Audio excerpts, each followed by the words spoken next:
جو محرم سن 3 ہجری میں پیش آئی۔ اس کا سبب یہ تھا کہ مدینہ کے ذرائع اطلاعات نے رسول اللہ صلی اللہ علیہ وسلم کو یہ اطلاع فراہم کی کہ بنو ثعلبہ اور محارب کی بہت بڑی جمعیت مدینہ پر چھاپا مارنے کے لیے اکٹھا ہو رہی ہے۔ یہ اطلاع ملتے ہی رسول اللہ صلی اللہ علیہ وسلم نے مسلمانوں کو تیاری کا حکم دیا اور سوار و پیادہ پر مشتمل 450 کی نفری لے کر روانہ ہوئے اور حضرت عثمان بن عفان رضی اللہ عنہ کو مدینے میں اپنا جانشین مقرر فرمایا۔ راستے میں صحابہ نے بنو ثعلبہ کے جبار نامی ایک شخص کو گرفتار کر کے رسول اللہ صلی اللہ علیہ وسلم کی خدمت میں حاضر کیا۔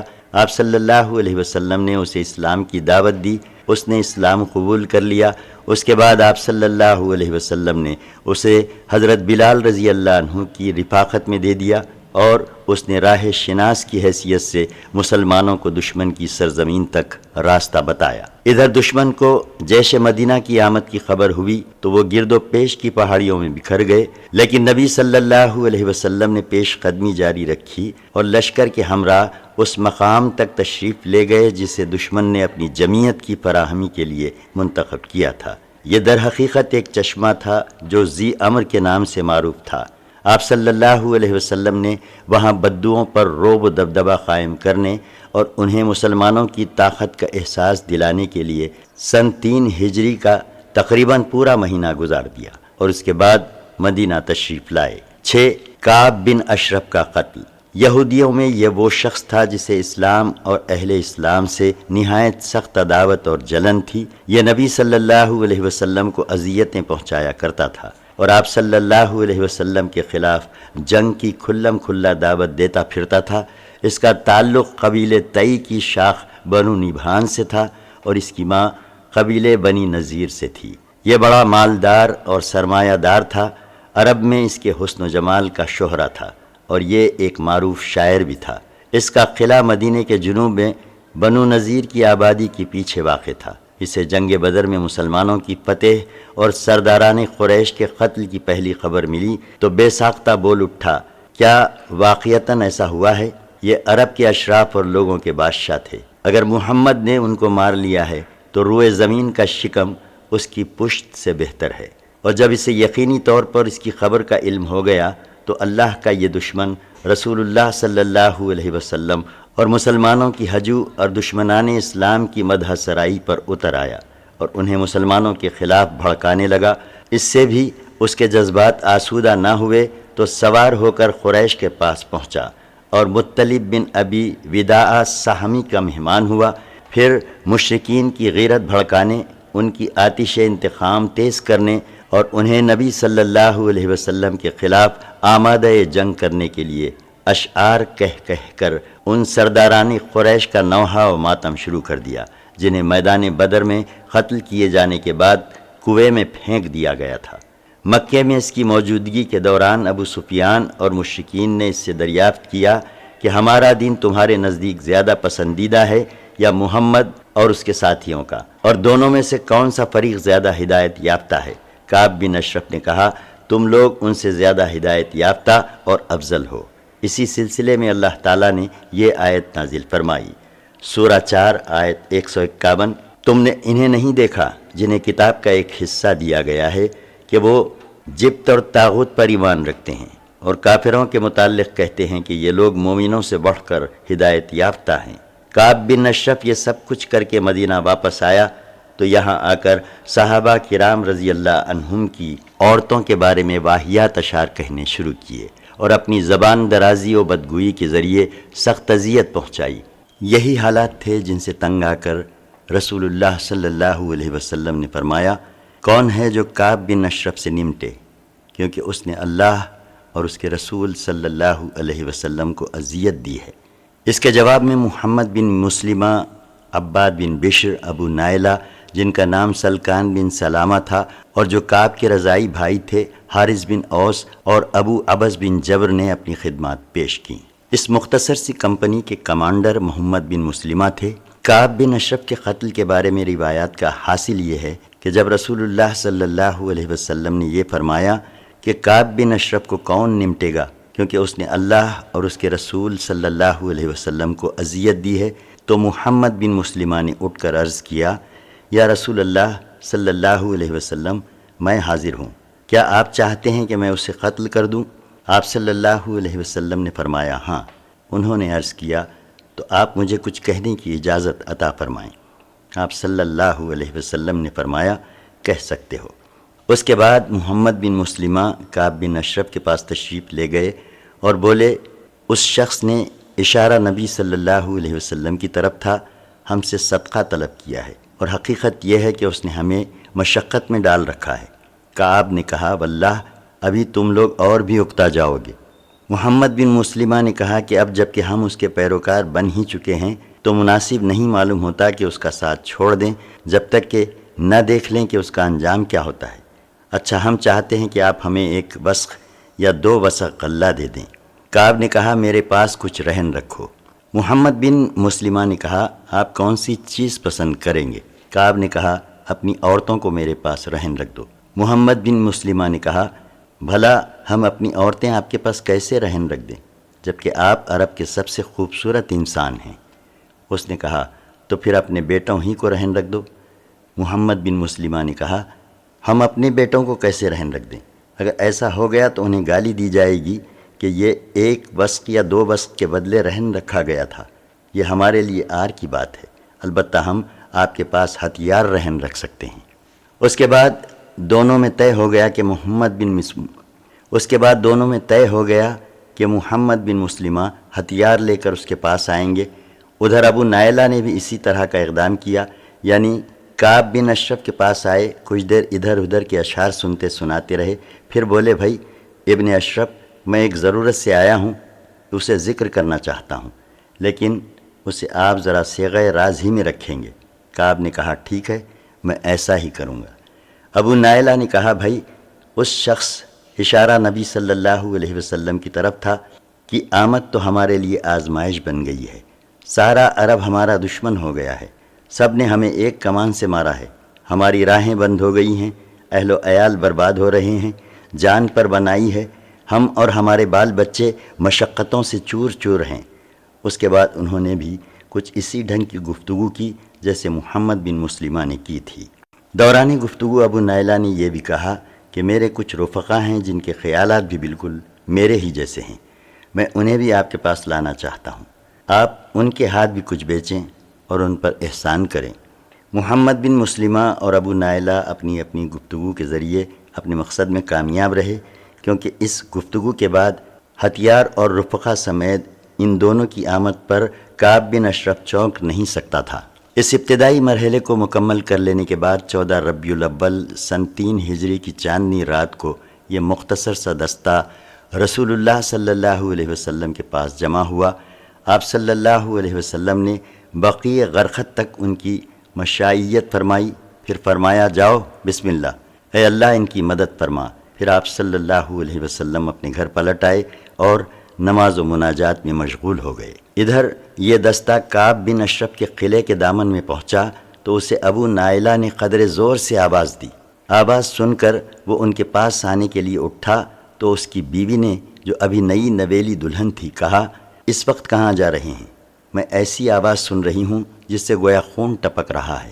کعب نے کہا، یہ تو میرا بھائی محمد بن مسلمہ اور میرا دودھ کا ساتھی ابو نائلہ ہے۔ کریم آدمی کو اگر نیزے کی مار کی طرف بلایا جائے تو اس پکار پر بھی وہ جاتا ہے۔ اس کے بعد وہ باہر گیا، خوشبو میں بسا ہوا تھا اور سر سے خوشبو کی لہریں پھوٹ رہی تھیں۔ ابو نائلہ نے اپنے ساتھیوں سے کہہ رکھا تھا کہ جب وہ آ جائے گا تو میں اس کے بال پکڑ کر سونگھوں گا، جب تم دیکھنا کہ میں نے اس کا سر پکڑ کر اسے قابو میں کر لیا ہے تو اس پر پل پڑنا اور اسے مار ڈالنا۔ چنانچہ جب کعب آیا تو کچھ دیر باتیں ہوتی رہیں، پھر ابو نائلہ نے کہا، ابن اشرف، کیوں نہ شیب عجوز تک چلیں، ذرا آج رات باتیں کی جائیں۔ اس نے کہا، تم لوگ چاہو تو چلو۔ اس پر سب لوگ چل پڑے۔ اثنائے راہ میں ابو نائلہ نے کہا، آج جیسی عمدہ خوشبو تو میں نے کبھی دیکھی ہی نہیں۔ یہ سن کر کعب کا سینہ فخر سے تن گیا، کہنے لگا، میرے پاس عرب کی سب سے زیادہ خوشبو والی عورت ہے۔ ابو نائلہ نے کہا، اجازت ہو تو ذرا آپ کا سر سونگھ لوں؟ وہ بولا، ہاں ہاں۔ ابو نائلہ نے اس کے سر میں اپنا ہاتھ ڈالا، پھر خود بھی سونگھا اور ساتھیوں کو بھی سنگھایا۔ کچھ اور چلے تو ابو نائلہ نے کہا بھائی ایک بار اور۔ کعب نے کہا ہاں ہاں۔ ابو نائلہ نے پھر وہی حرکت کی یہاں تک کہ وہ مطمئن ہو گیا۔ اس کے بعد کچھ اور چلے تو ابو نائلہ نے پھر کہا بھائی ایک بار اور۔ اس نے کہا ٹھیک ہے۔ اب کی بار ابو نائلہ نے اس کے سر میں ہاتھ ڈال کر ذرا اچھی طرح پکڑ لیا تو بولے لے لو اللہ کے اس دشمن کو۔ اتنے میں اس پر کئی تلواریں پڑیں لیکن کچھ کام نہ دے سکیں۔ یہ دیکھ کر محمد بن مسلمہ نے جھٹ اپنی کدال لی اور اس کے پیڑوں پر لگا کر چڑھ بیٹھے۔ کدال آر پار ہو گئی اور اللہ کا یہ دشمن وہیں ڈھیر ہو گیا۔ حملے کے دوران اس نے اتنی زبردست چیخ لگائی تھی کہ گرد و پیش میں ہلچل مچ گئی تھی اور کوئی ایسا قلعہ باقی نہ بچا تھا جس پر آگ روشن نہ کی گئی ہو، لیکن ہوا کچھ بھی نہیں۔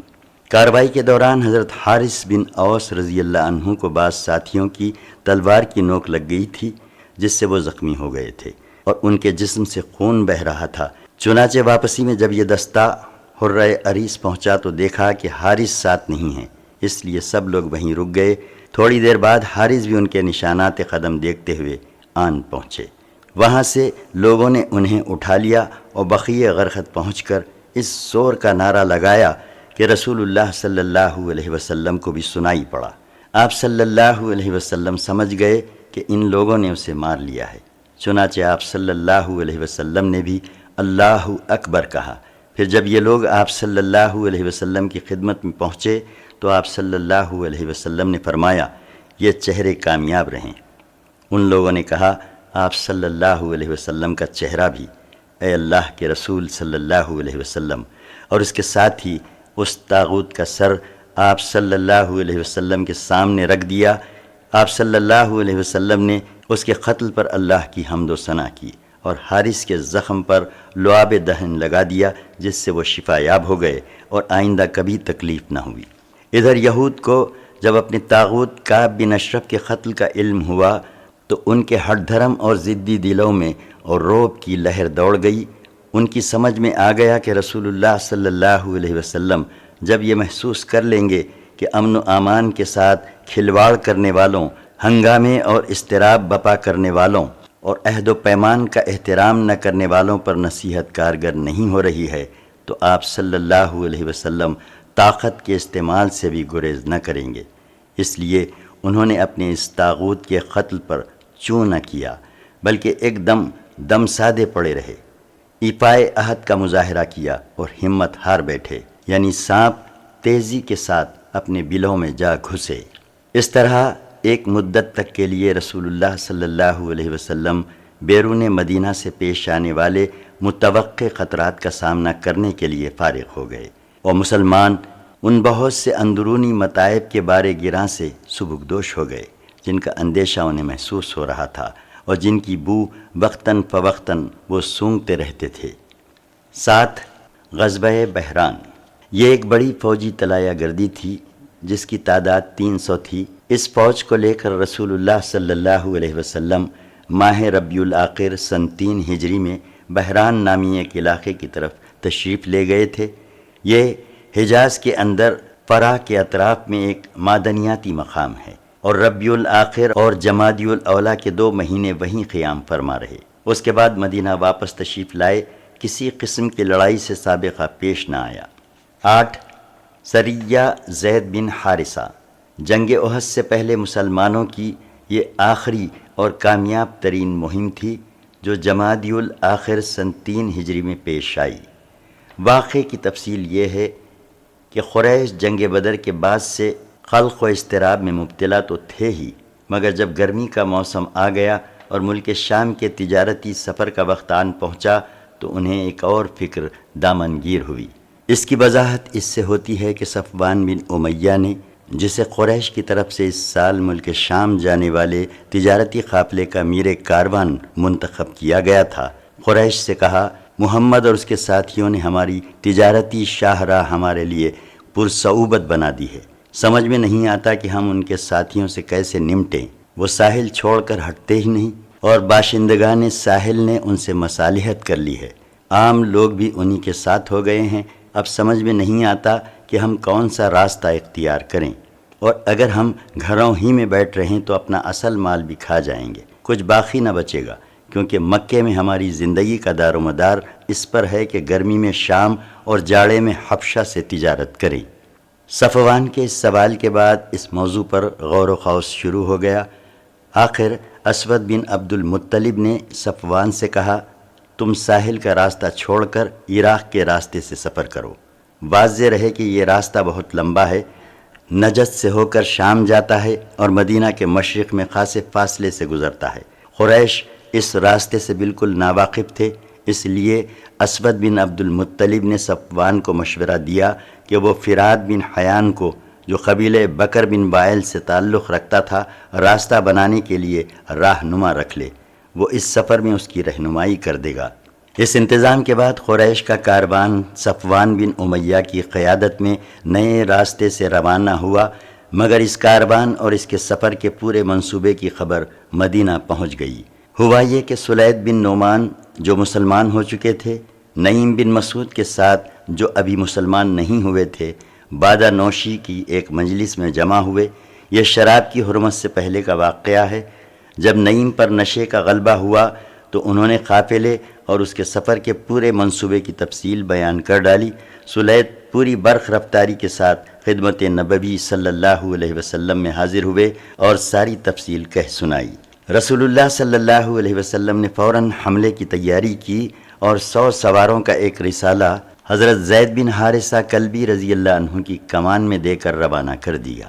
حضرت زید رضی اللہ عنہ نے نہایت تیزی سے راستہ طے کیا اور ابھی قریش کا قافلہ بالکل بے خبری کے عالم میں خوردہ نامی ایک چشمے پر پڑاؤ ڈالنے کے لیے اتر رہا تھا کہ اسے جا لیا اور اچانک یلغار کر کے پورے قافلے پر قبضہ کر لیا۔ صفوان بن امیہ اور دیگر محافظین کاروان کو بھاگنے کے سوا کوئی چارہ کار نظر نہ آیا۔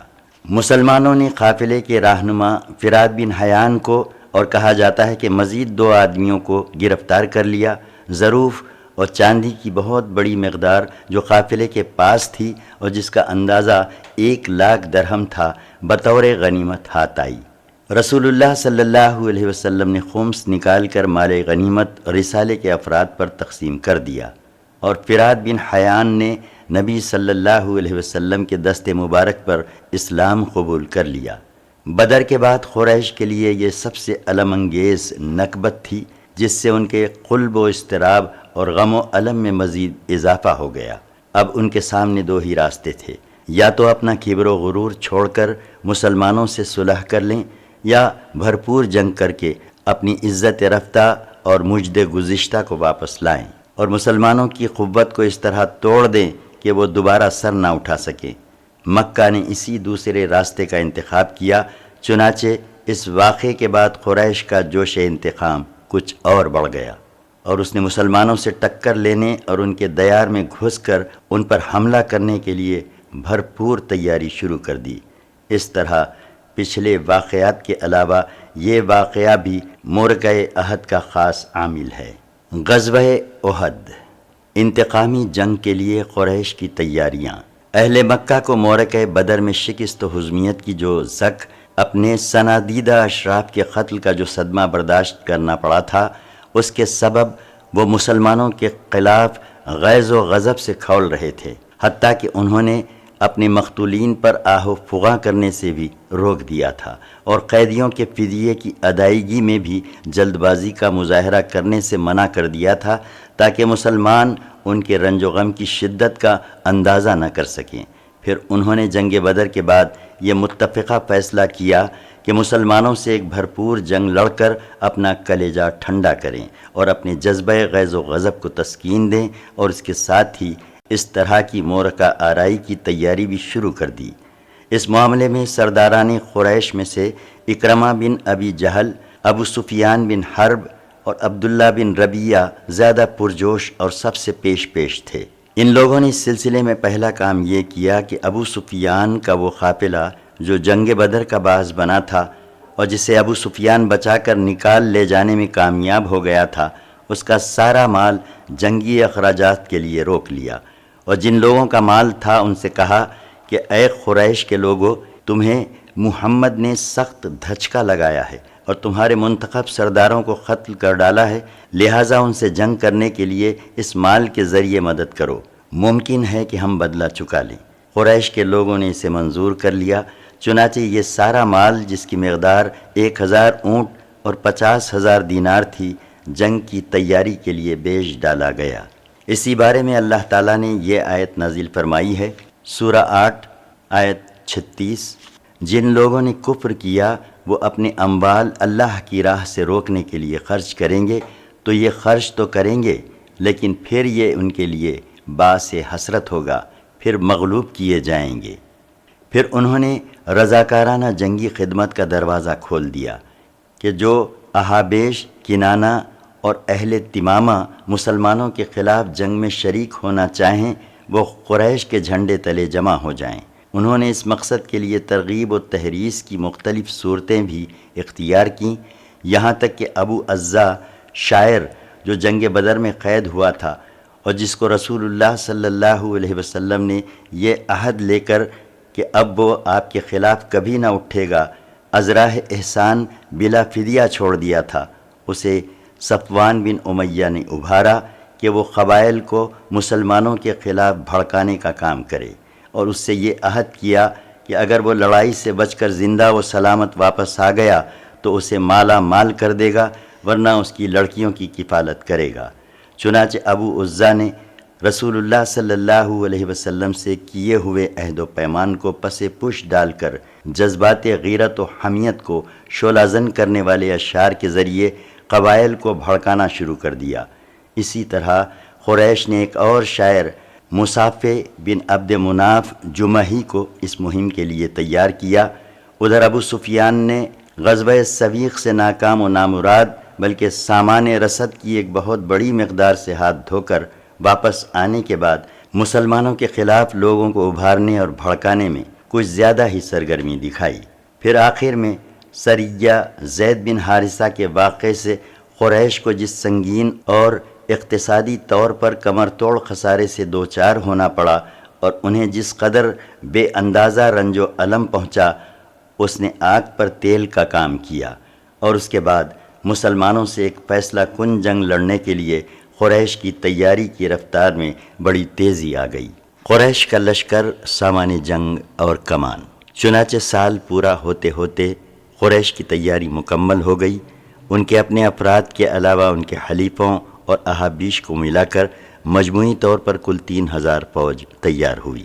قائدین قریش کی رائے ہوئی کہ اپنے ساتھ عورتیں بھی لے چلیں تاکہ حرمت و ناموس کی حفاظت کا احساس کچھ زیادہ ہی جذبہ جاں سپاری کے ساتھ لڑنے کا سبب بنے، لہٰذا اس لشکر میں چند عورتیں بھی شامل ہوئیں جن کی تعداد 15 تھی۔ سواری بار برداری کے لیے 3000 اونٹ تھے اور رسالے کے لیے 200 گھوڑے۔ ان گھوڑوں کو تازہ دم رکھنے کے لیے انہیں پورے راستے بازو میں لے جایا گیا، یعنی ان پر سواری نہیں کی گئی۔ حفاظتی ہتھیاروں میں 700 زرہیں تھیں۔ ابو سفیان کو پورے لشکر کا سپہ سالار مقرر کیا گیا۔ رسالے کی کمان خالد بن ولید کو دی گئی اور اکرمہ بن ابی جہل کو ان کا معاون بنایا گیا۔ پرچم مقررہ دستور کے مطابق قبیلہ بنی عبددار کے ہاتھ میں دیا گیا۔ مکی لشکر کی روانگی۔ اس بھرپور تیاری کے بعد مکی لشکر نے اس حالت میں مدینے کا رخ کیا کہ مسلمانوں کے خلاف غم و غصہ اور انتقام کا جذبہ ان کے دلوں میں شعلہ بن کر بھڑک رہا تھا، اور یہ جو عنقریب پیش آنے والی جنگ کی خونریزی اور شدت کا پتہ دے رہا تھا۔ مدینے میں اطلاع۔ حضرت عباس رضی اللہ عنہ قریش کی ان ساری نقل و حرکت اور جنگی تیاریوں کا بڑی چابک دستی اور گہرائی سے مطالعہ کر رہے تھے۔ چنانچہ جو ہی یہ لشکر حرکت میں آیا، حضرت عباس رضی اللہ عنہ نے اس کی ساری تفصیلات پر مشتمل ایک خط فوراً نبی صلی اللہ علیہ وسلم کی خدمت میں روانہ فرما دیا۔ حضرت عباس رضی اللہ عنہ کا قاصد پیغام رسانی میں نہایت پھرتیلا ثابت ہوا۔ اس نے مکے سے مدینے تک کوئی 500 کلومیٹر کی مسافت صرف 3 دن میں طے کر کے ان کا خط نبی صلی اللہ علیہ وسلم کے حوالے کیا۔ اس وقت آپ صلی اللہ علیہ وسلم مسجد قباء میں تشریف فرما تھے۔ یہ خط حضرت ابی بن کعب رضی اللہ عنہ نے نبی صلی اللہ علیہ وسلم کو پڑھ کر سنایا۔ آپ صلی اللہ علیہ وسلم نے انہیں رازداری برتنے کی تاکید کی اور جھٹ مدینہ تشریف لا کر انصار و مہاجرین کے قائدین سے صلاح و مشورہ کیا۔ ہنگامی صورتحال کے مقابلے کی تیاری۔ اس کے بعد مدینے میں عام لام بندی کی کیفیت پیدا ہو گئی۔ لوگ کسی بھی اچانک صورتحال سے نمٹنے کے لیے ہمہ وقت ہتھیار بند رہنے لگے، حتیٰ کہ نماز میں بھی ہتھیار جدا نہیں کیا جاتا تھا۔ ادھر انصار کا ایک مختصر سا دستہ جس میں سعد بن معاذ، اسید بن حضیر اور سعد بن عبادہ رضی اللہ عنہم تھے، رسول اللہ صلی اللہ علیہ وسلم کی نگرانی پر تعینات ہو گیا۔ یہ لوگ ہتھیار پہن کر ساری رات رسول اللہ صلی اللہ علیہ وسلم کے دروازے پر گزار دیتے تھے۔ کچھ اور دستے اس خطرے کے پیش نظر کہ غفلت کی حالت میں اچانک کوئی حملہ نہ ہو جائے، مدینہ میں داخلے کے مختلف راستوں پر تعینات ہو گئے۔ چند دیگر دستوں نے دشمن کی نقل و حرکت کا پتہ لگانے کے لیے طلایہ گردی شروع کر دی۔ یہ دستے ان راستوں پر گشت کرتے رہتے تھے جن سے گزر کر مدینے پر چھاپا مارا جا سکتا تھا۔ مکی لشکر مدینے کے دامن میں۔ ادھر مکی لشکر معروف کاروانی شاہراہ پر چلتا رہا۔ جب ابوا پہنچا تو ابو سفیان کی بیوی ہند بنت عتبہ نے یہ تجویز پیش کی کہ رسول اللہ صلی اللہ علیہ وسلم کی ماں کی خبر اکھیڑ دی جائے، لیکن اس دروازے کو کھولنے کے جو سنگین نتائج نکل سکتے تھے، اس کے خوف سے قائدین لشکر نے یہ تجویز منظور نہ کی۔ اس کے بعد لشکر نے اپنا سفر بدستور جاری رکھا، یہاں تک کہ مدینے کے قریب پہنچ کر پہلے وادی عقیق سے گزرا، پھر کسی قدر داہنے جانب کترا کر کوہ احد کے قریب عینین نامی ایک مقام پر، جو مدینہ کے شمال میں وادی قنات کے کنارے ایک اوسر زمین ہے، پڑاؤ ڈال دیا۔ یہ جمعہ 6 شوال سن 3 ہجری کا واقعہ ہے۔ مدینے کی دفاعی حکمت عملی کے لیے مجلس شورا کا اجلاس۔ مدینے کے ذرائع اطلاعات مکی لشکر کی ایک خبر مدینہ پہنچا رہے تھے، حتیٰ کہ اس کے پڑاؤ کی بابت آخری خبر بھی پہنچا دی۔ اس وقت رسول اللہ صلی اللہ علیہ وسلم نے فوجی ہائی کمان کی مجلس شورا منعقد فرمائی، جس میں مناسب حکمت عملی اختیار کرنے کے لیے صلاح و مشورہ کرنا تھا۔ آپ صلی اللہ علیہ وسلم نے انہیں اپنا دیکھا ہوا ایک خواب بتلایا۔ آپ صلی اللہ علیہ وسلم نے بتلایا کہ واللہ میں نے ایک بھلی چیز دیکھی۔ میں نے دیکھا کہ کچھ گائیں ذبح کی جا رہی ہیں، اور میں نے دیکھا کہ میری تلوار کے سرے پر کچھ شکستگی ہے، اور یہ بھی دیکھا کہ میں نے اپنا ہاتھ ایک محفوظ زرہ میں داخل کیا ہے۔ پھر آپ صلی اللہ علیہ وسلم نے گائے کی یہ تعبیر بتلائی کہ کچھ صحابہ قتل کیے جائیں گے۔ تلوار میں شکستگی کی یہ تعبیر بتلائی کہ آپ صلی اللہ علیہ وسلم کے گھر کا کوئی آدمی شہید ہوگا، اور محفوظ زرہ کی یہ تعبیر بتلائی کہ اس سے مراد شہر مدینہ ہے۔ پھر آپ صلی اللہ علیہ وسلم نے صحابہ کرام رضی اللہ عنہم کے سامنے دفاعی حکمت عملی کے متعلق اپنی رائے پیش کی کہ مدینے سے باہر نہ نکلیں، بلکہ شہر کے اندر ہی قلعہ بند ہو جائیں۔ اب اگر مشرکین اپنے کیمپ میں مقیم رہتے ہیں تو بے مقصد اور برا قیام ہوگا، اور اگر مدینے میں داخل ہوتے ہیں تو مسلمان گلی کوچے کے ناکوں پر ان سے جنگ کریں گے، اور عورتیں چھتوں کے اوپر سے ان پر خشتباری کریں گی۔ یہی صحیح رائے تھی، اور اسی رائے سے عبداللہ بن ابی راس المنافقین نے بھی اتفاق کیا، جو اس مجلس میں خزرج کے ایک سرکردہ نمائندے کی حیثیت سے شریک تھا۔ لیکن اس کے اتفاق کی بنیاد یہ نہ تھی کہ جنگی نقطۂ نظر سے یہی صحیح موقف تھا، بلکہ اس کا مقصد یہ تھا کہ وہ جنگ سے دور بھی رہے اور کسی کو اس کا احساس بھی نہ ہو۔ لیکن اللہ کو کچھ اور ہی منظور تھا۔ اس نے چاہا کہ یہ شخص اپنے رفقا سمیت پہلی بار سر عام رسوا ہو جائے، اور ان کے کفر و نفاق پر جو پردہ پڑا ہوا ہے وہ ہٹ جائے، اور مسلمانوں کو اپنے مشکل ترین وقت میں معلوم ہو جائے کہ ان کی آستین میں کتنے سانپ رینگ رہے ہیں۔ چنانچہ فضلہ صحابہ کی ایک جماعت نے جو بدر میں شرکت سے رہ گئی تھی، بڑھ کر نبی صلی اللہ علیہ وسلم کو مشورہ دیا کہ میدان میں تشریف لے چلیں، اور انہوں نے اپنی اس رائے پر سخت اصرار کیا، حتیٰ کہ بعض صحابہ نے کہا، اے اللہ کے رسول صلی اللہ علیہ وسلم، ہم تو اس دن کی تمنا کیا کرتے تھے اور اللہ سے اس کی دعائیں مانگا کرتے تھے۔ اب اللہ نے یہ موقع فراہم کر دیا ہے اور میدان میں نکلنے کا وقت آ گیا ہے، تو پھر آپ صلی اللہ علیہ وسلم دشمن کے مد مقابل ہی تشریف لے چلے، وہ یہ نہ سمجھیں کہ ہم ڈر گئے ہیں۔ ان گرم جوش حضرات میں خود رسول اللہ صلی اللہ علیہ وسلم کے چچا حضرت حمزہ بن عبد المطلب رضی اللہ عنہ سر فہرست تھے، جو مورکہ بدر میں اپنی تلوار کا جوہر دکھلا چکے تھے۔ انہوں نے نبی صلی اللہ علیہ وسلم سے عرض کی کہ اس ذات کی قسم جس نے آپ صلی اللہ علیہ وسلم پر کتاب نازل کی، میں کوئی غذا نہ چکھوں گا یہاں تک کہ مدینے سے باہر اپنی تلوار کے ذریعے ان سے دو ہاتھ کر لوں۔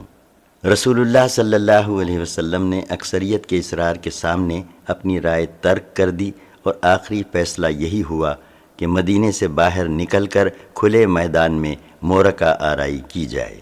اسلامی لشکر کی ترتیب اور میدان جنگ کے لیے روانگی۔ اس کے بعد نبی صلی اللہ علیہ وسلم نے جمعے کی نماز پڑھی تو واعظ و نصیحت کی، جد و جہد کی ترغیب دی اور بتلایا کہ صبر اور ثبات قدمی ہی سے غلبہ حاصل ہو سکتا ہے۔ ساتھ ہی حکم دیا کہ دشمن سے مقابلے کے لیے تیار ہو جائیں۔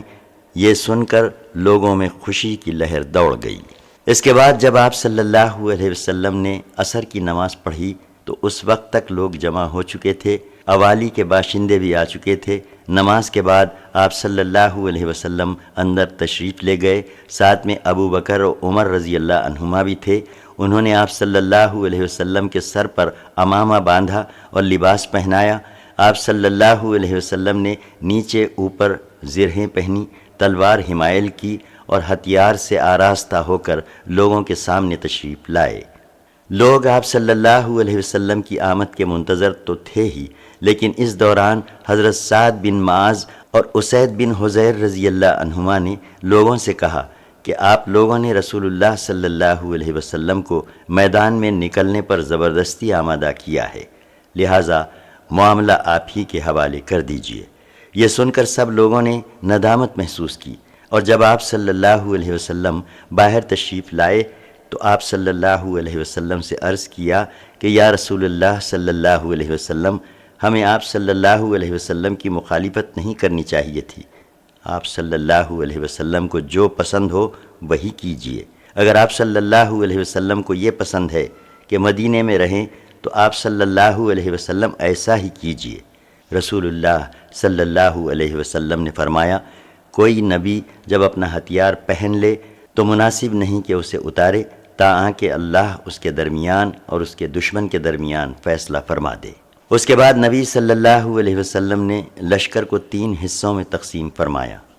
ایک، مہاجرین کا دستہ، اس کا پرچم حضرت مصعب بن عمیر عبدری رضی اللہ عنہ کو عطا کیا۔ 2، قبیلہ اوس یعنی انصار کا دستہ، اس کا علم حضرت اسید بن حضیر رضی اللہ عنہ کو عطا فرمایا۔ 3، قبیلہ خزرج یعنی انصار کا دستہ، اس کا علم حباب بن منذر رضی اللہ عنہ کو عطا فرمایا۔ پورا لشکر 1000 مردان جنگی پر مشتمل تھا، جن میں 100 زرہ پوش اور 50 شہ سوار تھے، اور کہا جاتا ہے کہ شہ سوار کوئی بھی نہ تھا۔ حضرت ابن ام مکتوم رضی اللہ عنہ کو اس کام پر مقرر فرمایا کہ وہ مدینہ کے اندر رہ جانے والے لوگوں کو نماز پڑھائیں گے۔ اس کے بعد کوچ کا اعلان فرما دیا اور لشکر نے شمال کا رخ کیا۔ حضرت سعد بن معاذ اور سعد بن عبادہ رضی اللہ عنہما زرہ پہنے نبی صلی اللہ علیہ وسلم کے آگے آگے چل رہے تھے۔ شنیت الوداع سے آگے بڑھے تو ایک دستہ نظر آیا جو نہایت عمدہ ہتھیار پہنے ہوئے تھا اور پورے لشکر سے الگ تھلگ تھا۔ آپ صلی اللہ علیہ وسلم نے دریافت کیا تو بتلایا گیا کہ خزرج کے حلیف یہود ہیں جو مشرکین کے خلاف شریک جنگ ہونا چاہتے ہیں۔ آپ صلی اللہ علیہ وسلم نے دریافت فرمایا، کیا یہ مسلمان ہو چکے ہیں؟ لوگوں نے کہا نہیں۔ اس پر آپ صلی اللہ علیہ وسلم نے اہل شرک کے خلاف اہل کفر کی مدد لینے سے انکار کر دیا۔ لشکر کا معائنہ۔ پھر آپ صلی اللہ علیہ وسلم نے شیخان نامی ایک مقام پر پہنچ کر لشکر کا معائنہ فرمایا۔ جو لوگ چھوٹے یا ناقابل جنگ نظر آئے انہیں واپس کر دیا۔ ان کے نام یہ ہیں: حضرت عبداللہ بن عمر، اسامہ بن زید، اسید بن ظہیر، زید بن ثابت، زید بن ارقم، عرابہ بن اوس، عمرو بن حزم، ابو سعید خدری، زید بن حارثہ انصاری اور سعد بن حبا رضی اللہ عنہم۔ اسی فہرست میں حضرت برا بن عازب رضی اللہ عنہ کا نام بھی ذکر کیا جاتا ہے، لیکن صحیح بخاری میں ان کی جو روایت مذکور ہے اس سے واضح ہوتا ہے کہ وہ احد کے موقع پر لڑائی میں شریک تھے۔ البتہ صغر سنی کے باوجود حضرت رافع بن خدیج اور سمرہ بن جندب رضی اللہ عنہما کو جنگ میں شرکت کی اجازت مل گئی۔ اس کی وجہ یہ ہوئی کہ حضرت رافع بن خدیج رضی اللہ عنہ بڑے ماہر تیر انداز تھے، اس لیے انہیں اجازت مل گئی۔ جب انہیں اجازت مل گئی تو حضرت سمرہ بن جندب رضی اللہ عنہ نے کہا کہ میں تو رافع سے زیادہ طاقتور ہوں، میں اسے پچھاڑ سکتا ہوں۔ چنانچہ رسول اللہ صلی اللہ علیہ وسلم کو اس کی اطلاع دی گئی تو آپ صلی اللہ علیہ وسلم نے اپنے سامنے دونوں سے کشتی لڑوائی اور واقعتاً سمرہ نے رافع کو پچھاڑ دیا، لہٰذا انہیں بھی اجازت مل گئی۔ احد اور مدینے کے درمیان شب گزاری، یہیں شام ہو چکی تھی، لہٰذا آپ صلی اللہ علیہ وسلم نے یہیں مغرب اور پھر عشاء کی نماز پڑھی اور یہیں رات بھی گزارنے کا فیصلہ کیا۔ پہرے کے لیے 50 صحابہ منتخب فرمائے جو کیمپ کے گرد و پیش گشت لگاتے رہتے تھے۔ ان کے قائد محمد بن مسلمہ انصاری رضی اللہ عنہ تھے۔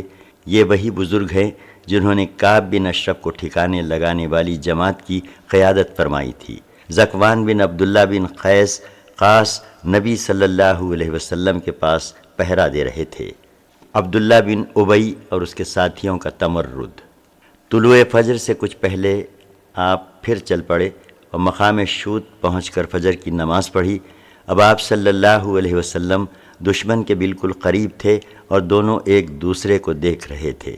یہیں پہنچ کر عبداللہ بن ابی منافق نے تمرد اختیار کیا اور کوئی 1/3 لشکر یعنی 300 افراد کو لے کر یہ کہتا ہوا واپس چلا گیا کہ ہم نہیں سمجھتے کہ کیوں خواہ اپنی جان دے۔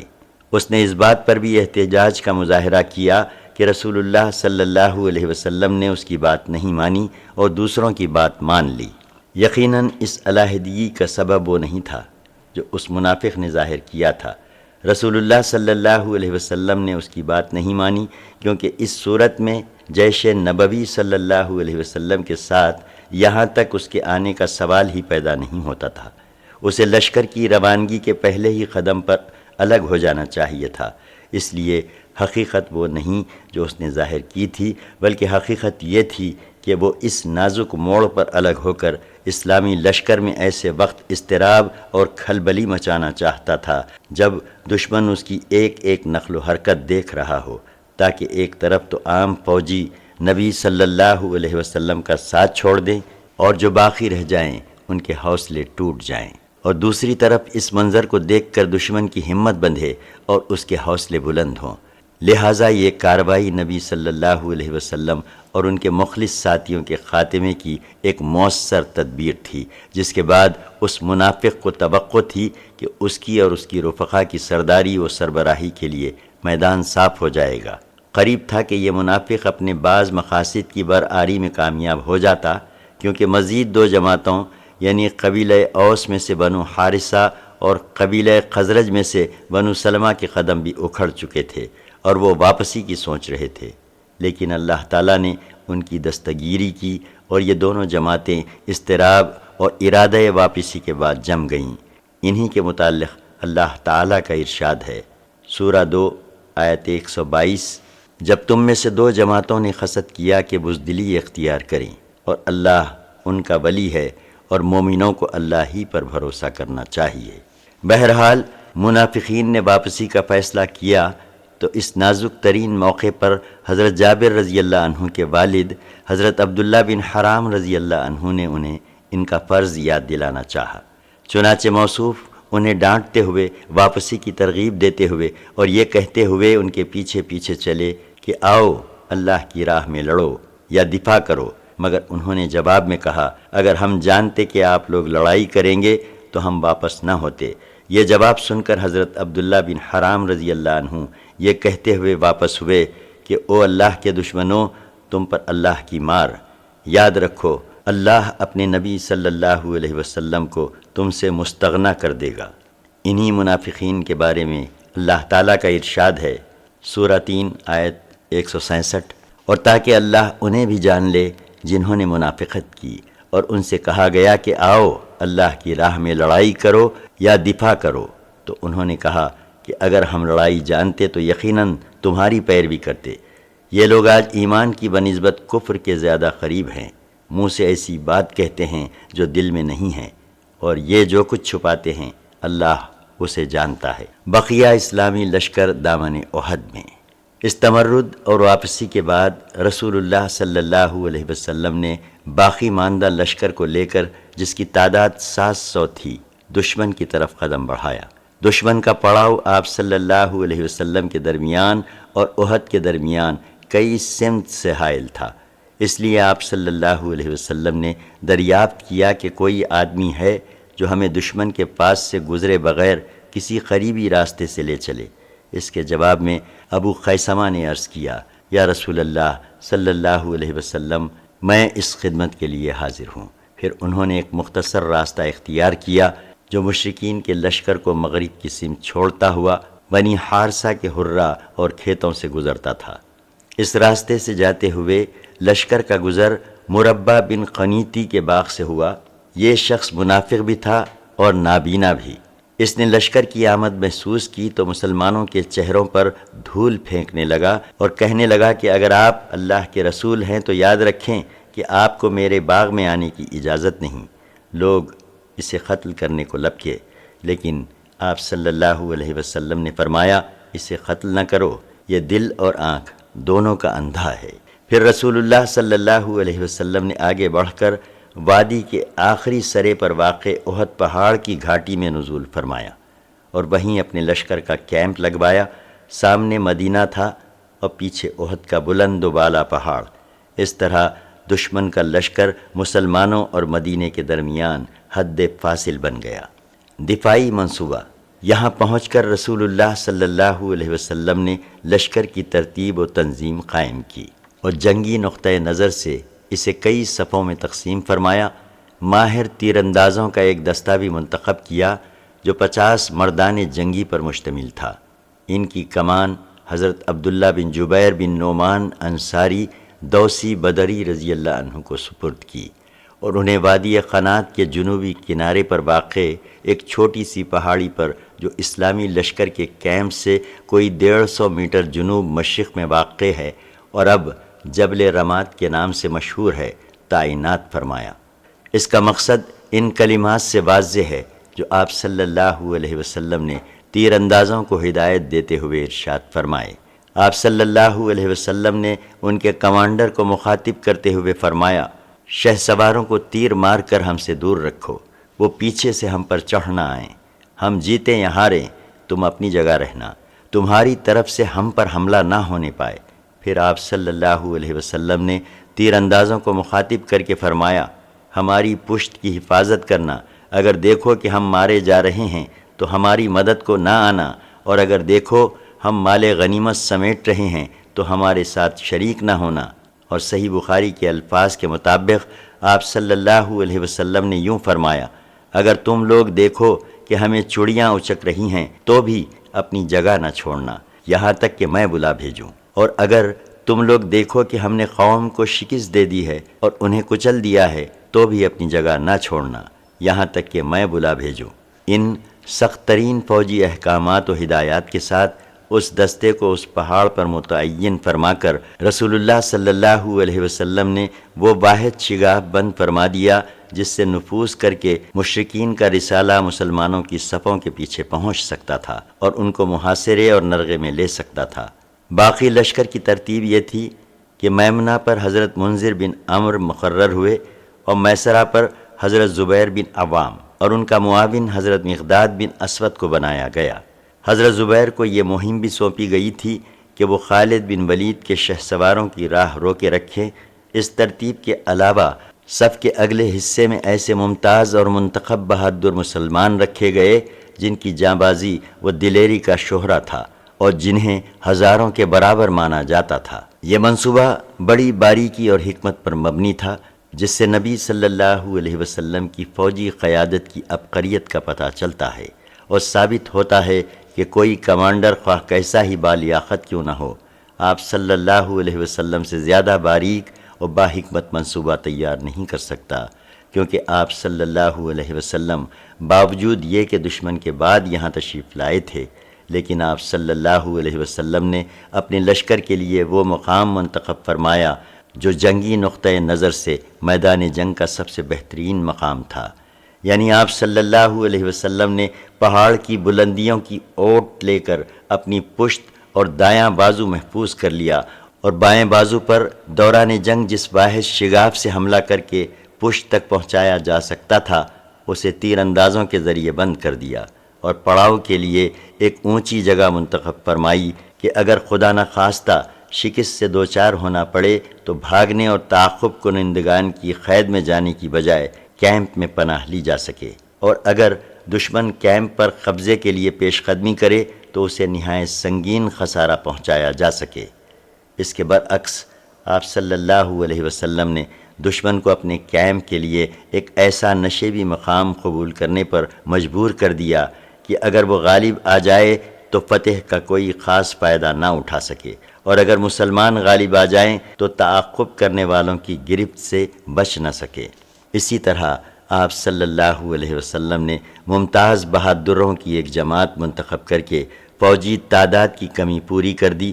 یہ تھی نبی صلی اللہ علیہ وسلم کے لشکر کی ترتیب و تنظیم، جو 7 شوال سن 3 ہجری یوم سنیچر کی صبح عمل میں آئی۔ رسول اللہ صلی اللہ علیہ وسلم لشکر میں شجاعت کی روح پھونکتے ہیں۔ اس کے بعد رسول اللہ صلی اللہ علیہ وسلم نے اعلان فرمایا کہ جب تک آپ صلی اللہ علیہ وسلم حکم نہ دیں جنگ شروع نہ کی جائے۔ آپ صلی اللہ علیہ وسلم نے نیچے اوپر 2 زرہیں پہن رکھی تھیں۔ اب آپ صلی اللہ علیہ وسلم نے صحابہ کرام رضی اللہ عنہم کو جنگ کی ترغیب دیتے ہوئے تاکید فرمائی کہ جب دشمن سے ٹکراؤ ہو تو پامردی اور اولو لازمی سے کام لیں۔ آپ صلی اللہ علیہ وسلم نے ان میں دلیری اور بہادری کی روح پھونکتے ہوئے ایک نہایت تیز تلوار بے نیام کی اور فرمایا، کون ہے جو اس تلوار کو لے کر اس کا حق ادا کرے؟ اس پر کئی صحابہ تلوار لینے کے لیے لپک پڑے، جن میں علی بن ابی طالب رضی اللہ عنہ، زبیر بن عوام رضی اللہ عنہ اور عمر بن خطاب رضی اللہ عنہ بھی تھے۔ لیکن ابو دجانہ سیماک بن قرشہ رضی اللہ عنہ نے آگے بڑھ کر عرض کی کہ یا رسول اللہ صلی اللہ علیہ وسلم، اس کا حق کیا ہے؟ آپ صلی اللہ علیہ وسلم نے فرمایا، اس سے دشمن کے چہرے کو مارو یہاں تک کہ یہ ٹیڑھی ہو جائے۔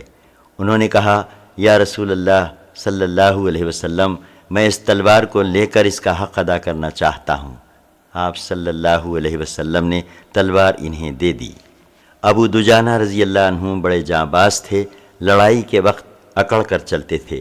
ان کے پاس ایک سرخ پٹی تھی، جب اسے باندھ لیتے تو لوگ سمجھ جاتے کہ وہ اب موت تک لڑتے رہیں گے۔ چنانچہ جب انہوں نے تلوار لی تو سر پر پٹی بھی باندھ لی اور فریقین کی صفوں کے درمیان اکڑ کر چلنے لگے۔ یہی موقع تھا جب رسول اللہ صلی اللہ علیہ وسلم نے ارشاد فرمایا کہ یہ چال اللہ تعالیٰ کو ناپسند ہے، لیکن اس جیسے موقع پر نہیں۔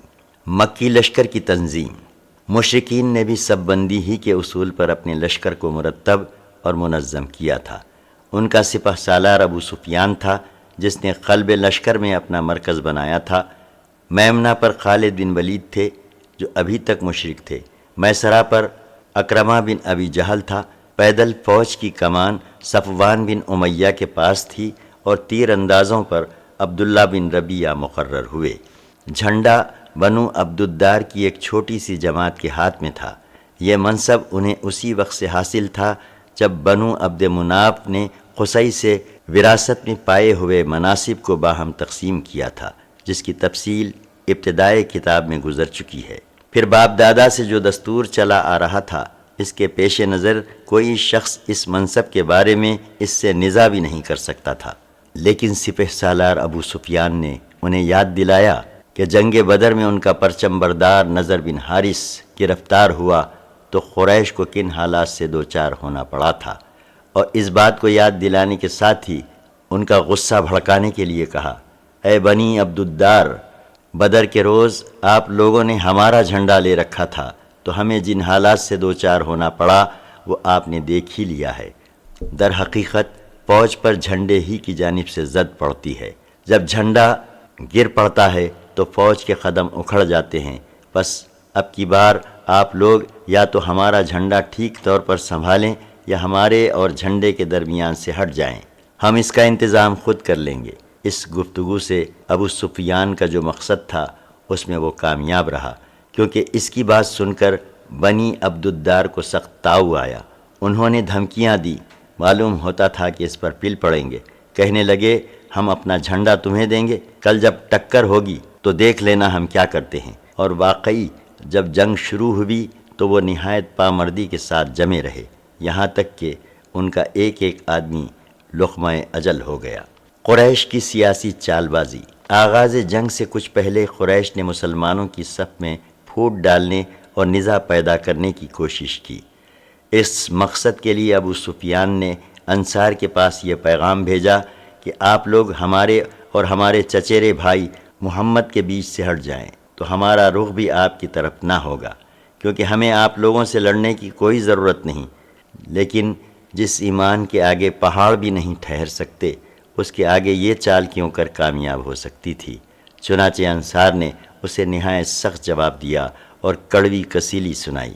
پھر وقت صفر قریب آ گیا اور دونوں فوجیں ایک دوسرے کے قریب آ گئیں تو قریش نے اس مقصد کے لیے ایک اور کوشش کی، یعنی ان کا ایک خیانت کوش اعلی کار ابو عامر فاسق مسلمانوں کے سامنے نمودار ہوا۔ اس شخص کا نام عبد عمر بن سیفی تھا اور اسے راہب کہا جاتا تھا، لیکن رسول اللہ صلی اللہ علیہ وسلم نے اس کا نام فاسق رکھ دیا۔ یہ جاہلیت میں قبیلہ اوس کا سردار تھا، لیکن جب اسلام کی آمد ہوئی تو اسلام اس کے گلے کی پھانسی بن گیا اور وہ رسول اللہ صلی اللہ علیہ وسلم کے خلاف کھل کر عداوت پر اتر آیا۔ چنانچہ وہ مدینہ سے نکل کر قریش کے پاس پہنچا اور انہیں آپ صلی اللہ علیہ وسلم کے خلاف بھڑکا کر آمادہ جنگ کیا اور یقین دلایا کہ میری قوم کے لوگ مجھے دیکھیں گے تو میری بات مان کر میرے ساتھ ہو جائیں گے۔ چنانچہ یہ پہلا شخص تھا جو میدان احد میں احابیش اور اہل مکہ کے غلاموں کے ہمراہ مسلمانوں کے سامنے آیا اور اپنی قوم کو پکار کر اپنا تعارف کراتے ہوئے کہا، قبیلہ اوس کے لوگوں، میں ابو عامر ہوں۔ ان لوگوں نے کہا، او فاسق، اللہ تیری آنکھ کو خوشی نصیب نہ کرے۔ اس نے یہ جواب سنا تو کہا، اوہ ہو، میری قوم میرے بعد شر سے دوچار ہو گئی ہے۔ پھر جب لڑائی شروع ہوئی تو اس شخص نے بڑی پرزور جنگ کی اور مسلمانوں پر جم کر پتھر برسائے۔ اس طرح قریش کی جانب سے اہل ایمان کی صفوں میں تفرقہ ڈالنے کی دوسری کوشش بھی ناکام رہی۔ اس سے اندازہ کیا جا سکتا ہے کہ تعداد کی کثرت اور ساز و سامان کی فراوانی کے باوجود مشرکین کے دلوں پر مسلمانوں کا کس قدر خوف اور ان کی کیسی ہیبت طاری تھی۔ جوش و ہمت دلانے کے لیے قریشی عورتوں کی تگ و تاز۔ ادھر قریشی عورتیں بھی جنگ میں اپنا حصہ ادا کرنے اٹھیں۔ ان کی قیادت ابو سفیان کی بیوی ہند بنت عتبہ کر رہی تھی۔ ان عورتوں نے صفوں میں گھوم گھوم کر اور دف پیٹ پیٹ کر لوگوں کو جوش دلایا، لڑائی کے لیے بھڑکایا، جاں بازوں کو غیرت دلائی اور نیزہ بازی و شمشیر زنی، مار دھاڑ اور تیرہ فگنی کے لیے جذبات کو براں گیختہ کیا۔ کبھی وہ علمبرداروں کو مخاطب کر کے یوں کہتی ہیں، دیکھو بنی عبد الدار، دیکھو پشت کے پاسدار، خوب کرو شمشیر کبار۔ اور کبھی اپنی قوم کو لڑائی کا جوش دلاتے ہوئے یوں کہتی، اگر پیش قدمی کرو گے تو ہم گلے لگائیں گی اور قالینیں بچھائیں گی، اور اگر پیچھے ہٹو گے تو روٹ جائیں گی اور الگ ہو جائیں گی۔ جنگ کا پہلا ایندھن۔ اس کے بعد دونوں فریق بالکل آمنے سامنے اور قریب آ گئے اور لڑائی کا مرحلہ شروع ہو گیا۔ جنگ کا پہلا ایندھن مشرکین کا علمبردار طلحہ بن ابی طلحہ عبدری بنا۔ یہ شخص قریش کا نہایت بہادر شہ سوار تھا۔ اسے مسلمان کبش الکتیبہ یعنی لشکر کا مینڈا کہتے تھے۔ یہ اونٹ پر سوار ہو کر نکلا اور مبازرت کی دعوت دی۔ اس کی حد سے بڑی ہوئی شجاعت کے سبب عام صحابہ مقابلے سے کترا گئے، لیکن حضرت زبیر آگے بڑھے اور ایک لمحے کی مہلت دیے بغیر شیر کی طرح جست لگا کر اونٹ پر جا چڑھے، پھر اسے اپنی گرفت میں لے کر زمین پر کود گئے اور تلوار سے ذبح کر دیا۔ نبی صلی اللہ علیہ وسلم نے یہ بلبلہ انگیز منظر دیکھا تو فرط مسرت سے نعرہ تکبیر بلند کیا۔ مسلمانوں نے بھی نعرہ تکبیر لگایا، پھر آپ صلی اللہ علیہ وسلم نے حضرت زبیر رضی اللہ عنہ کی تعریف کی اور فرمایا ہر نبی کا ایک حواری ہوتا ہے اور میرے حواری زبیر ہیں۔ معرکے کا مرکز ثقل اور علمبرداروں کا صفایا۔ اس کے بعد ہر طرف جنگ کے شعلے بھڑک اٹھے اور پورے میدان میں پرزور مار دھاڑ شروع ہو گئی۔ مشرکین کا پرچم معرکے کا مرکز ثقل تھا۔ بنو عبدالدار نے اپنے کمانڈر طلحہ بن ابی طلحہ کے قتل کے بعد یک کے بعد دیگرے پرچم سنبھالا، لیکن سب کے سب مارے گئے۔ سب سے پہلے طلحہ کے بھائی عثمان بن ابی طلحہ نے پرچم اٹھایا اور یہ کہتے ہوئے آگے بڑھا، پرچم والوں کا فرض ہے کہ نیزہ یعنی خون سے رنگین ہو جائے یا ٹوٹ جائے۔ اس شخص پر حضرت حمزہ بن عبد المطلب رضی اللہ عنہ نے حملہ کیا اور اس کے کندھے پر ایسی تلوار ماری کہ وہ ہاتھ سمیت کندھے کو کاٹتی، جسم کو چیرتی ہوئی ناف تک جا پہنچی، یہاں تک کہ پھیپڑا دکھائی دینے لگا۔ اس کے بعد ابو سعد بن ابی طلحہ نے جھنڈا اٹھایا۔ اس پر حضرت سعد بن ابی وقاص رضی اللہ عنہ نے تیر چلایا اور وہ ٹھیک اس کے گلے پر لگا، جس سے اس کی زبان باہر نکل آئی اور وہ اسی وقت مر گیا۔ لیکن بعض سیرت نگاروں کا کہنا ہے کہ ابو سعد نے باہر نکل کر دعوت مبازرت دی اور حضرت علی رضی اللہ عنہ نے آگے بڑھ کر مقابلہ کیا۔ دونوں نے ایک دوسرے پر تلوار کا ایک ایک وار کیا، لیکن حضرت علی رضی اللہ عنہ نے ابو سعد کو مار لیا۔ اس کے بعد مصافہ بن طلحہ بن ابی طلحہ نے جھنڈا اٹھایا، لیکن اسے عاصم بن ثابت بن ابی افلاح رضی اللہ عنہ نے تیر مار کر قتل کر دیا۔ اس کے بعد اس کے بھائی کلاب بن طلحہ بن ابی طلحہ نے جھنڈا اٹھایا، مگر اس پر حضرت زبیر بن عوام رضی اللہ عنہ ٹوٹ پڑے اور لڑ بھڑ کر اس کا کام تمام کر دیا۔ پھر ان دونوں کے بھائی جلاز بن طلحہ بن ابی طلحہ نے جھنڈا اٹھایا، مگر اسے طلحہ بن عبید اللہ رضی اللہ عنہ نے نیزہ مار کر ختم کر دیا، اور کہا جاتا ہے کہ عاصم بن ثابت بن ابی افلاح رضی اللہ عنہ نے تیر مار کر ختم کیا۔ یہ ایک ہی گھر کے 6 افراد تھے، یعنی سب کے سب ابو طلحہ عبداللہ بن عثمان بن عبدالدار کے بیٹے یا پوتے تھے، جو مشرکین کے جھنڈے کی حفاظت کرتے ہوئے مارے گئے۔ اس کے بعد قبیلے بنی عبدالدار کے ایک اور شخص ارتاد بن شرجیل نے پرچم سنبھالا، لیکن اسے حضرت علی بن ابی طالب رضی اللہ عنہ نے، اور کہا جاتا ہے کہ حضرت حمزہ بن عبد المطلب رضی اللہ عنہ نے قتل کر دیا۔ اس کے بعد شریح بن قارز نے جھنڈا اٹھایا، مگر اسے خزمان نے قتل کر دیا۔ خزمان منافق تھا اور اسلام کی بجائے قبائلی حمیت کے جوش میں مسلمانوں کے ہمراہ لڑنے آیا تھا۔ شریح کے بعد ابو زید عمر بن عبد مناف عبدری نے جھنڈا سنبھالا، مگر اسے بھی خزمان نے ٹھکانے لگا دیا۔ پھر شرجیل بن حاشم عبدری کے ایک لڑکے نے جھنڈا اٹھایا، مگر وہ بھی خزمان کے ہاتھوں مارا گیا۔ یہ بنو عبدالدار کے 10 افراد ہوئے جنہوں نے مشرکین کا جھنڈا اٹھایا اور سب کے سب مارے گئے۔ اس کے بعد اس قبیلے کا کوئی آدمی باقی نہ بچا جو جھنڈا اٹھاتا، لیکن اس موقع پر ان کے ایک حبشی غلام نے، جس کا نام ثواب تھا، لپک کر جھنڈا اٹھا لیا اور ایسی بہادری اور پامردی سے لڑا کہ اپنے سے پہلے جھنڈا اٹھانے والے اپنے آقاؤں سے بھی بازی لے گیا۔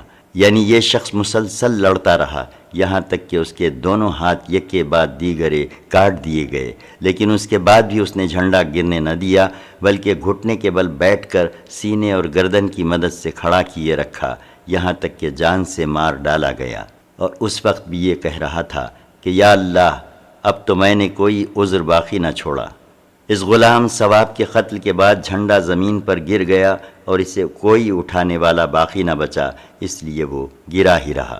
بقیہ حصوں میں جنگ کی کیفیت: ایک طرف مشرکین کا جھنڈا معرکے کا مرکز ثقل تھا تو دوسری طرف میدان کے بقیہ حصوں میں بھی شدید جنگ جاری تھی۔ مسلمانوں کی صفوں پر ایمان کی روح چھائی ہوئی تھی، اس لیے وہ شرک و کفر کے لشکر پر اس سیلاب کی طرح ٹوٹے پڑ رہے تھے جس کے سامنے کوئی بند ٹھہر نہیں پاتا۔ مسلمان اس موقع پر امت امت کہہ رہے تھے اور اس جنگ میں یہی ان کا شعار تھا۔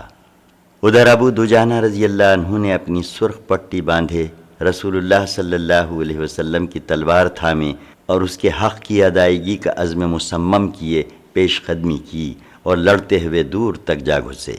وہ جس کسی مشرک سے ٹکراتے اس کا صفایا کر دیتے انہوں نے مشرکین کی صفوں کی صفیں الٹ دی۔ حضرت زبیر بن عوام رضی اللہ عنہ کا بیان ہے کہ جب میں نے رسول اللہ صلی اللہ علیہ وسلم سے تلوار مانگی اور آپ صلی اللہ علیہ وسلم نے مجھے نہ دی تو میرے دل پر اس کا اثر ہوا، اور میں نے اپنے جی میں سوچا کہ میں آپ صلی اللہ علیہ وسلم کی پھوپھی حضرت صفیہ کا بیٹا ہوں، قریشی ہوں، اور میں نے آپ کے پاس جا کر ابو دجانہ سے پہلے تلوار مانگی، لیکن آپ صلی اللہ علیہ وسلم نے مجھے نہ دی اور انہیں دے دی، اس لیے واللہ میں دیکھوں گا کہ وہ اس سے کیا کام لیتے ہیں۔ چنانچہ میں ان کے پیچھے لگ گیا۔ انہوں نے یہ کیا کہ پہلے اپنی سرخ پٹی نکالی اور سر پر باندھی۔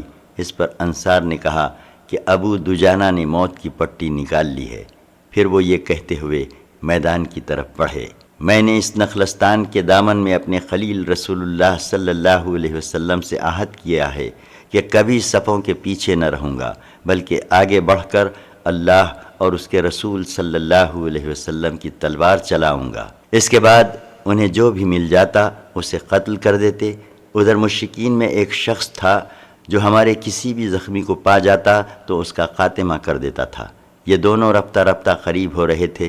میں نے اللہ سے دعا کی کہ دونوں میں ٹکر ہو جائے، اور واقعتاً ٹکر ہو گئی۔ دونوں نے ایک دوسرے پر ایک ایک وار کیا۔ پہلے مشرک نے ابو دجانہ پر تلوار چلائی، لیکن ابو دجانہ نے یہ حملہ ڈھال پر روک لیا اور مشرک کی تلوار ڈھال میں پھنس کر رہ گئی۔ اس کے بعد ابو دجانہ نے تلوار چلائی اور مشرک کو وہیں ڈھیر کر دیا۔ اس کے بعد ابو دجانہ صفوں پر صفیں درہم برہم کرتے آگے بڑھے، یہاں تک کہ قریشی عورتوں کی کمانڈر تک جا پہنچے۔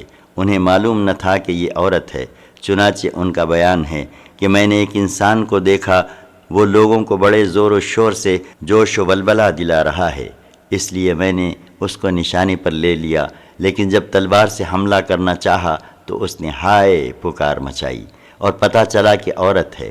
میں نے رسول اللہ صلی اللہ علیہ وسلم کی تلوار کو بٹا نہ لگنے دیا کہ اس سے کسی عورت کو ماروں۔ یہ عورت ہند بنت عتبہ تھی۔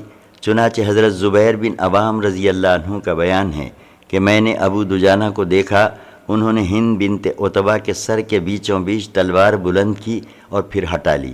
میں نے کہا اللہ اور اس کے رسول صلی اللہ علیہ وسلم بہتر جانتے ہیں۔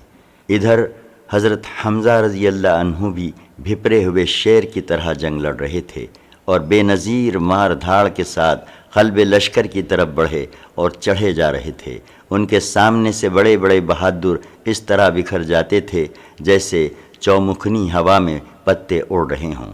انہوں نے مشرکین کے علم برداروں کے صفائے میں نمایاں رول ادا کرنے کے علاوہ ان کے بڑے بڑے جانبازوں اور بہادروں کا بھی حال خراب کر رکھا تھا، لیکن صد حیف اسی عالم میں ان کی شہادت واقع ہو گئی۔ لیکن انہیں بہادروں کی طرح رو در رو لڑ کر شہید نہیں کیا گیا، بلکہ بزدلوں کی طرح چھپ چھپ کر بے خبری کے عالم میں مارا گیا۔ شیر خدا حضرت حمزہ رضی اللہ عنہ کی شہادت۔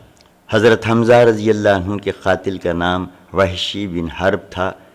ہم ان کی شہادت کا واقعہ اسی کی زبانی نقل کرتے ہیں۔ اس کا بیان ہے کہ میں جبیر بن مطعم کا غلام تھا اور ان کا چچا طعیمہ بن عدی جنگ بدر میں مارا گیا تھا۔ جب قریش جنگ احد پر روانہ ہونے لگے تو جبیر بن مطعم نے مجھ سے کہا اگر تم محمد کے چچا حمزہ کو میرے چچا کے بدلے قتل کر دو تو تم آزاد ہو۔ وحشی کا بیان ہے کہ اس پیشکش کے نتیجے میں میں بھی لوگوں کے ساتھ روانہ ہوا۔ میں حبشی آدمی تھا اور حبشیوں کی طرح نیزہ پھینکنے میں ماہر تھا، نشانہ کم ہی چوکتا تھا۔ جب لوگوں میں جنگ چھڑ گئی تو میں نکل کر حمزہ کو دیکھنے لگا، میری نگاہیں انہی کی تلاش میں تھیں۔ بالآخر میں نے انہیں لوگوں کی پہنائی میں دیکھ لیا۔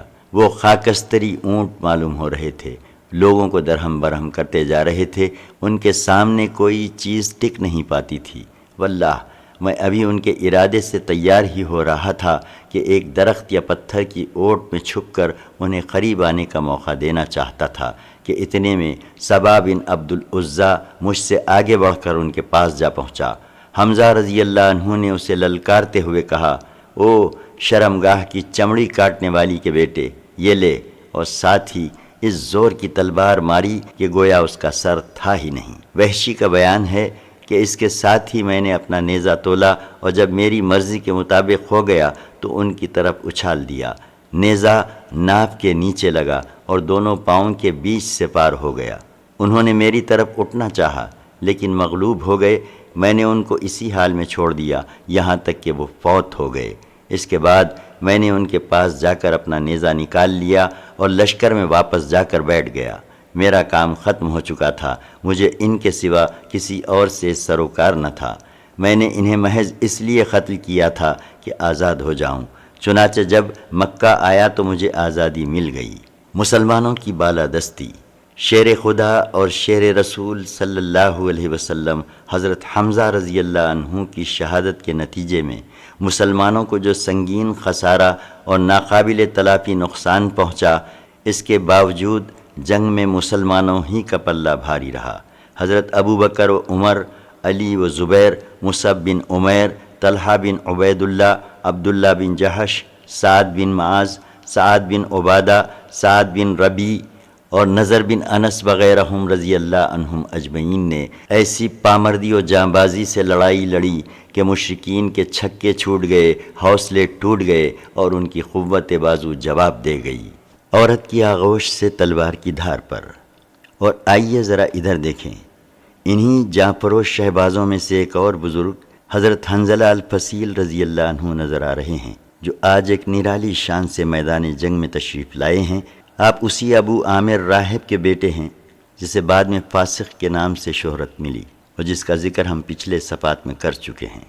حضرت حنظلہ نے ابھی نئی شادی کی تھی۔ جنگ کی منادی ہوئی تو وہ بیوی سے ہم آغوش تھے۔ آواز سنتے ہی آغوش سے نکل کر جہاد کے لیے روا دواں ہو گئے، اور جب مشرکین کے ساتھ میدان کارزار گرم ہوا تو ان کی صفیں چیرتے پھاڑتے ان کے سپہ سالار ابو سفیان تک جا پہنچے اور قریب تھا کہ اس کا کام تمام کر دیتے، مگر اللہ نے خود ان کے لیے شہادت مقدر کر رکھی تھی۔ چنانچہ انہوں نے جو ہی ابو سفیان کو نشانے پر لے کر تلوار بلند کی، شداد بن اوس نے دیکھ لیا اور جھٹ حملہ کر دیا، جس سے خود حضرت حنظلہ رضی اللہ عنہ شہید ہو گئے۔ تیر اندازوں کا کارنامہ۔ جبل رمات پر جن تیر اندازوں کو رسول اللہ صلی اللہ علیہ وسلم نے متعین فرمایا تھا، انہوں نے بھی جنگ کی رفتار مسلمانوں کے موافق چلانے میں بڑا اہم رول ادا کیا۔ مکی شہ سواروں نے خالد بن ولید کی قیادت میں اور ابو عامر فاسق کی مدد سے اسلامی فوج کا بایاں بازو توڑ کر مسلمانوں کی پشت تک پہنچنے اور ان کی صفوں میں کھلبلی مچا کر بھرپور شکست سے دوچار کرنے کے لیے 3 بار پرزور حملے کیے، لیکن مسلمان تیر اندازوں نے انہیں اس طرح تیروں سے چھلنی کیا کہ ان کے تینوں حملے ناکام ہو گئے۔ مشرکین کی شکست۔ کچھ دیر تک اسی طرح شدید جنگ ہوتی رہی اور چھوٹا سا اسلامی لشکر رفتار جنگ پر پوری طرح مسلط رہا۔ بالآخر مشرکین کے حوصلے ٹوٹ گئے، ان کی صفیں دائیں بائیں آگے پیچھے سے بکھرنے لگیں، گویا 3000 مشرکین کو 700 نہیں بلکہ 30,000 مسلمانوں کا سامنا ہے۔ ادھر مسلمان تھے کہ ایمان و یقین اور جانبازی و شجاعت کی نہایت بلند پایہ تصویر بنے، شمشیر و سینان کے جوہر دکھلا رہے تھے۔ جب قریش نے مسلمانوں کے تابڑ توڑ حملے روکنے کے لیے اپنی انتہائی طاقت صرف کرنے کے باوجود مجبوری و بے بسی محسوس کی اور ان کے حوصلے اس حد تک ٹوٹ گئے کہ ثواب کے قتل کے بعد کسی کو جرأت نہ ہوئی کہ سلسلہ جنگ جاری رکھنے کے لیے اپنے گرے ہوئے جھنڈے کے قریب جا کر اسے بلند کرے، تو انہوں نے پسپا ہونا شروع کر دیا۔